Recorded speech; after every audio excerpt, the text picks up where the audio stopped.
पाहूया पारंपरिक पद्धतीने गव्हाच्या पिठाच्या कापण्या। नमस्कार, मी पूनम। तुम्हा सगळ्यांचं पूनम रेसिपी मध्ये स्वागत आहे।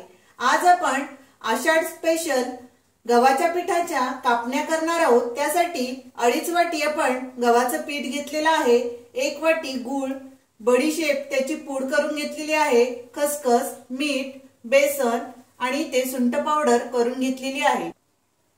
इथे आपलं 2.5 कप गव्हाचं पीठ आहे, त्यामध्ये आपण अर्धा कप बेसन टाकून घेऊ। त्यामध्येच आपण बडीशेपची पावडर 1 चमचा पूड करून घेतलेली आहे मिक्सरला, आणि ते सुंठ पावडर आपण 1 चमचा, हे सर्व आपण मिक्स करून घेऊया। आणि चवीनुसार ह्यामध्ये मीठ टाकून घेऊ। थोडंसं आपण इथे मीठ टाकून घेतलेलं आहे आणि आता सर्व मिक्स करून घेऊ।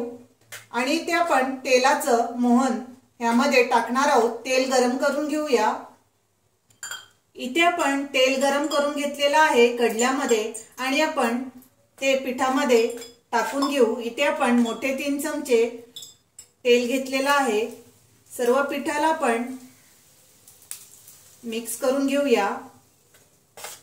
गरम आहे त्यामुळे चमच्याने सुरुवातीला मिक्स करून घेते आणि मग हाताने आपण फेटून घेऊ पीठ।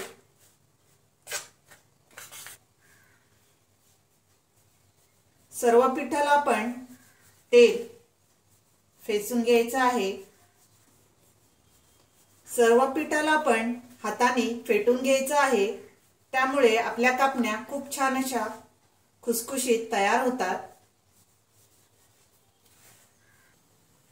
इथे आपण गॅसवर गूळ वितळवण्यासाठी 1 वाटी आपण गूळ घेतलेला आहे, आणि आपण त्यामध्ये 1 वाटी पाणी टाकून घेऊ।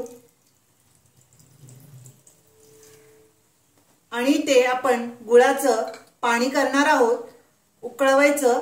फक्त जस्ट गूळ विरघळला पाहिजे। इथे बघा आपण गुळाचं पाणी करून घेतलेलं आहे। 1 वाटी आपण गूळ घेतलाय आणि 1 वाटी पाणी टाकून आपण गूळ विरघळून घेतलेला आहे। आता आपण गॅस बंद करू आणि हे गुळवणी थंड होऊन देऊ। इथे आपण गुळाचं पाणी बघा थंड करून घेतलेलं आहे।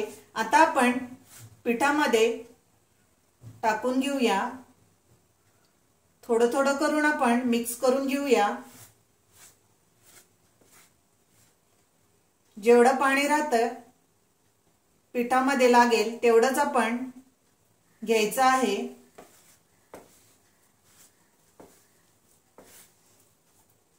सर्व आपण हाताने मिक्स करून घेऊ।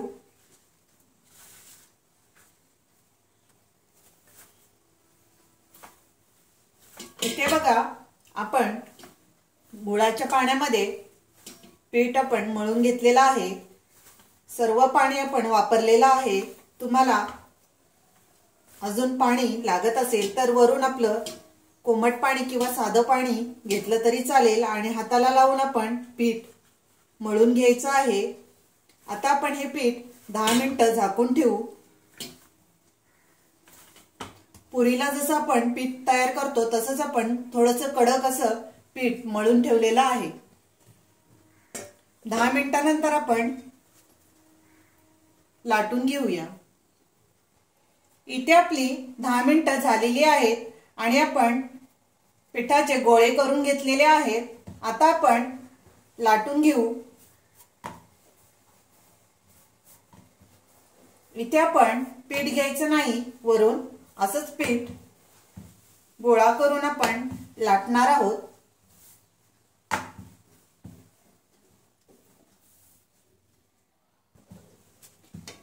इथे आपण वरून खसखस टाकून घेऊ।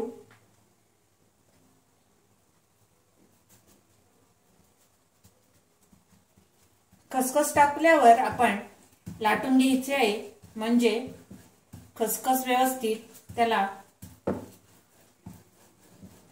लागेल, चिकटून जाते खसखस, तळतानाही बाहेर पडत नाही आणि मध्यम आकाराचीच आपण पोळी लाटून घेऊ। आता आपण दुसऱ्या बाजूने खसखस पोळीवर टाकून घेऊया आणि दुसरी बाजूही आपण लाटून घ्यायची आहे। इथे आपण लाटून घेतलेली आहे बघा, कापण्या पण कापून घेऊया। इथे आपण डायमंड शेप मध्ये कापून घेतोय।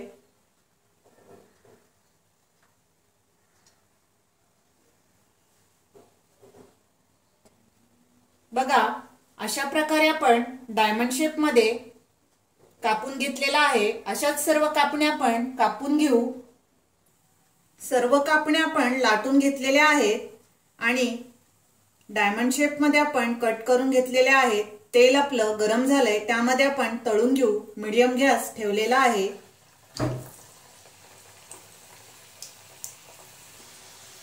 जेवढ्या कढईत राहतील तेवढ्याच कापण्या आपण कापून टाकलेल्या आहेत। बघा, जास्त गर्दी करायची नाही, गोल्डन रंगावर आपण तळून घेऊया। खूप छान अशा कापण्या तयार होतात। तेल निथळून घेऊ आणि काढून घेऊया। उरलेल्या आहेत कापण्या, त्या आपण तळायला टाकू।